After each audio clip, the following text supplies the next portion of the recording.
Hi viewers, శుభం. మన Samantha producer and సినిమాలో కూడా చిన్న క్యారెక్టర్తో చేశారు.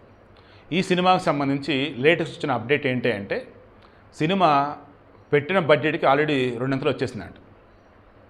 5 కోట్ల లోపు సినిమా బడ్జెట్. సినిమాకి సంబంధించి ఫస్ట్ 2 డేస్లో 5 కోట్లు వచ్చేసింది. తర్వాత డిజిటల్ రైట్స్, తర్వాత శాటిలైట్ రైట్స్, ఇలా చెప్పుకుంటూ పోతే వీకెండ్లో వచ్చిన దాని ఏం చెప్పాలి, వీకెండ్ కలెక్షన్స్ అంటారు కదా, లైక్ ఇవన్నీ క్రాస్ చెక్ చేస్తే ఈజీగా సినిమా డబుల్ ప్రాఫిట్, ట్రిపుల్ ప్రాఫిట్లో ఉందంట. ఈ సినిమాకి సమంత వచ్చేసి ప్రొడ్యూసర్ అండ్ క్రియేటివ్ ప్రొడ్యూసర్ వచ్చి రాజు నిడుమూరు. ఇక నటించిన వాళ్ళు వచ్చేసి ఆల్మోస్ట్ అంతా కొత్త వాళ్ళే, ఎక్స్పీరియన్స్ ఉన్న వాళ్ళు ఉన్నా సరే వాళ్ళు క్యారెక్టర్ ఆర్టిస్టులు అంతే. ఈ సినిమా ఎందుకు చేసింది సమంత ఏంటి అన్నప్పుడు మనకు తెలిసిన సమాచారం ఏంటంటే, ఆ సినిమాలో ఈ రోల్ బాగుండేది, జస్ట్ మీరు ఒక గెస్ట్ అపిరెన్స్ క్యామియో అన్నట్టు చెప్తే, సో సినిమా స్టోరీ బాగానే ఉంది, నేనే ప్రొడ్యూస్ చేస్తానని చెప్పేసి ఆమె చేశారంట. అంటే సినిమాలో ఆమె క్యారెక్టర్ నచ్చి సినిమా మొత్తం నేనే ప్రొడ్యూస్ చేస్తానని చెప్పింది అంటే ఎంత కాన్ఫిడెన్స్తో చూడండి. మేబీ రాజ్ నిడుమూరు ఈ స్క్రిప్ట్కి సంబంధించి మంచి ఎక్స్పర్ట్ కాబట్టి తాను చెప్పుండొచ్చు.